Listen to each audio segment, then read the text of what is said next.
जय हिंद दोस्तों। मेरे साथ आज एक सब इंस्पेक्टर हैं, मेरे ही नाम के हैं, संतोष सिंह यादव जी। इनसे थोड़ी सी बात हुई तो मुझे बड़ी प्रेरणादायी बात लगी। जो लड़के वर्दी से प्रेम करते हैं, इस खाकी से, और जिन्हें थानेदार बनना है, दरोगा बनना है, बड़ी 2-3 बातें बड़ी अच्छी चीज़ बताई। एक इनने ये बात बताई कि इनका पैर फ्रैक्चर था, उसके बाद भी ये फिजिकल देने गए थे। तो जो फिजिकल ले रहे थे बहुत बड़े IPS अधिकारी थे।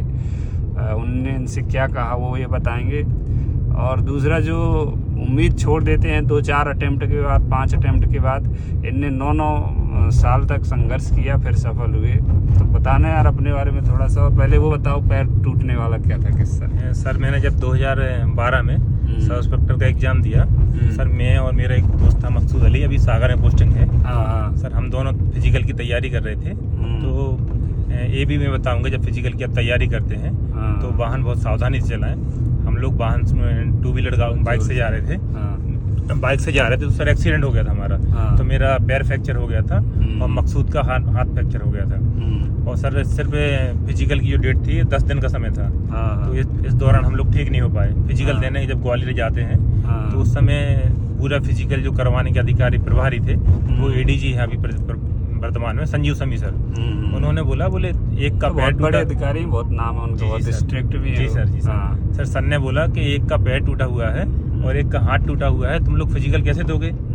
बोले ये कोई मामूली बात फिजिकल नहीं है। बोले एशिया का सबसे टफ फिजिकल माना जाता है, 5 इवेंट होते हैं। तो सर मैंने उनसे एक ही बात बोली। मैंने कहा सर मैं गरीब घर का किसान का लड़का हूँ।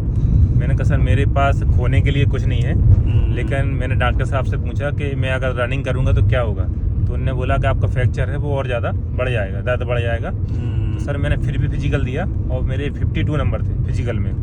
और जब फाइनल लिस्ट आई उसमें सर मैं मात्र 2 नंबर से फेल हो गया था। सर उसके बाद जब मैंने अपनी माँ को पूरी बताया कि माँ मैं फेल हो गया, मुझे बहुत दुख हो रहा था कि मैं अपनी माँ को बताऊँ, कैसे बताऊँ। तो मेरी माँ बोलती है मुझसे, बोले बेटा तुम शायद 6-7 घंटे पढ़ाई करते हो।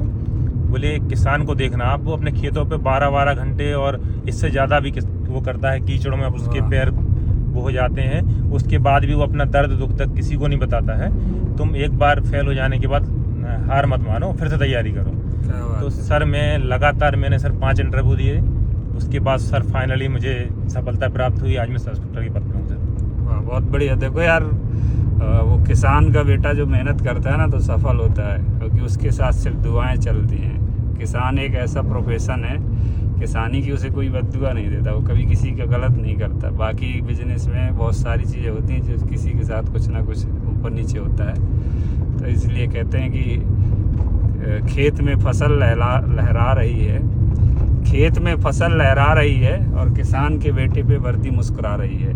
तो जो भी किसान के बेटे हैं, मजदूर के बेटे, मेहनत करिए, ऐसे मौका मिलेगा, बहुत जल्दी आपको सफलता भी मिलती है। सभी से मैं एक बात कहना चाहूँगा, आप अपनी पूरी शिद्दत से मेहनत करिए और अपने माँ बाप को ईश्वर मानिए।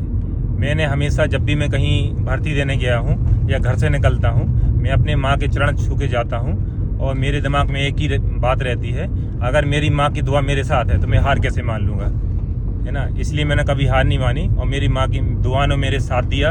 आज मैं सब इंस्पेक्टर हूँ। मैं जो चाह रहा था मुझे मंजिल तक मिली हुई है। तो आप भी अपनी माँ पर विश्वास करें, अपनी मेहनत पर विश्वास करें और पूरी दृढ़ता से मेहनत करें, आपको सफलता जरूर मिलेगी। क्या बात है, कितनी शानदार बोली। मैंने इस पे 2 लाइन आपको बस सुना देता हूँ, बनाइए अभी फटाफट। कि हम वो हैं जो किस्मत मुकद्दर बदलते हैं। हम वो हैं जो किस्मत मुकद्दर बदलते हैं, किसान के बेटे हैं, माँ बाप की दुआ लेकर चलते हैं। तो जो माँ बाप की दुआ लेकर निकलेगा कभी उसका कुछ नहीं बिगड़ सकता, हमेशा बुलंदियों पर पहुँचता है। तो माँ बाप की ज़रूर इज्जत करना। और कई लड़के कामयाब होने के बाद जो माँ बाप की बात नहीं सुनते, इश्क में प्रेम में पड़ जाते हैं, ये मत करना। तो ये मैं एक सोशल इशूज़ है इसलिए बता रहा हूँ। हमारी DSP बनने के बाद भी शादी हुई थी तो हमने माँ बाप की इच्छा से की थी, नहीं तो माँ बाप का दिल नहीं दुखाना, बस मेरा तो यही कहना है। जय हिंद।